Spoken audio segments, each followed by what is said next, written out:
Hey everybody, Cindy A. Lewis here with one simple thing to make your journaling easier. And today's one simple thing is really just super short because all you need is a tag, and just any tag, and you don't even have to decorate it. Let the tag be an anchor in your journal and not necessarily the decoration. Does that make sense? Let it hold its own place. So like for this one, I wrote that we went on a trip to Branson with Blake and Kirsten. We had such a fun time making memories. Didn't decorate it, just wrote on it.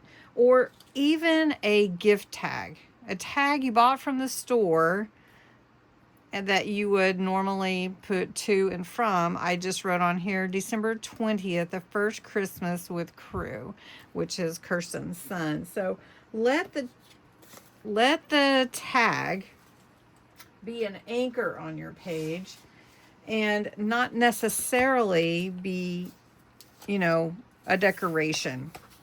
Let the tag be a writing spot. So like for instance, I could just put that there. I could just glue it in and that would anchor my page. Or even this one, right? But this one I wrote on the back. So I would want to maybe just tape in or slide it in a way so that I could pull it out. But this one does have embellishment on it because it's printed that way. Anyway, that's today's tip. Tags don't have to be fancy to be useful. So anyway, thanks so much for watching. I know that was a quick one. Remember your tags and have a wonderful day.